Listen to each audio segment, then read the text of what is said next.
Today, we're diving into something so many of us do, but maybe don't totally get. We're talking about the deep down psychological reason why, a lot of the time, we'd much rather send a text than actually answer the phone. And let me tell you, it's probably not what you think.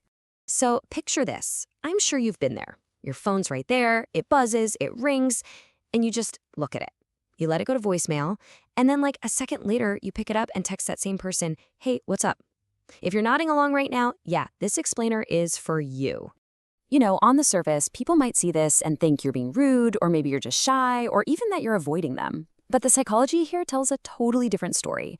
This isn't about some kind of character flaw. Nope.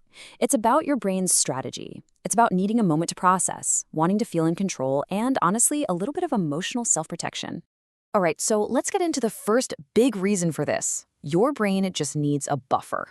The thing about a live conversation is it forces you to react on the spot, and for a lot of us, that can feel completely overwhelming. This brings us to what's called the buffer effect. See, texting creates this amazing mental space.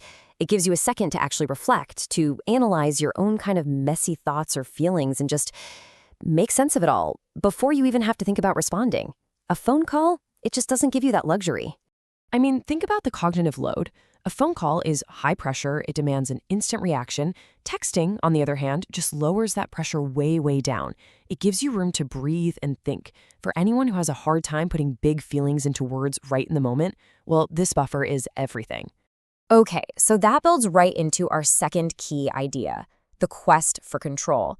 A huge part of this texting preference is about managing the uncertainty that just comes baked into any live, unscripted chat. So what's happening psychologically is that this uncertainty can actually trigger something called an identity threat.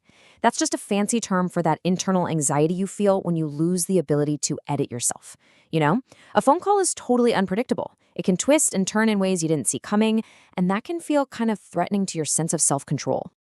And this is exactly why texting feels so good. It hands the control right back to you. You get to rehearse what you want to say, you can edit it to make sure it's clear, you can craft the perfect response.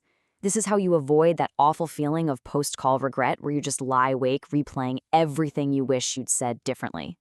Now let's talk about the third reason, which is all about the hidden work your brain is doing during a call, when just hearing is overwhelming.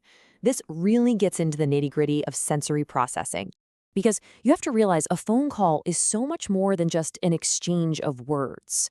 For your brain, it can feel like trying to drink from a fire hose of sensory data, all in real time. You're not just hearing their words, right? You are constantly analyzing their tone of voice. You're trying to figure out what their pauses mean. You're detecting tiny signs of stress. And for some people, you're also dealing with emotional contagion, where you literally absorb the other person's stress. It's no wonder it can be so incredibly draining. And that's where texting becomes this incredible tool. It basically acts as a filter. It strips away all of that extra overwhelming sensory information. It makes the whole interaction feel so much lighter and way more manageable. So when you put all of this together, the need for a buffer, the quest for control, the sensory overload, a whole new picture starts to emerge.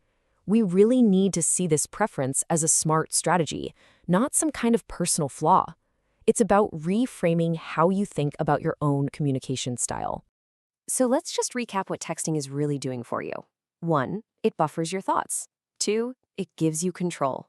3, it filters out all that extra sensory noise. And 4, it helps you manage your social energy so you don't hang up feeling completely wiped out. I really want to leave you with this idea because it's so powerful. If you're one of those people who avoids phone calls, you're not broken. You aren't being rude. You're not avoiding people. You are simply navigating the messy, beautiful world of human connection in a way that actually fits your own internal wiring. It's about finding what works for you. So the big question to think about is this. Knowing all this now about processing and control and managing your energy, how will you maybe reframe your own digital habits? Something to think about. Thanks for tuning in.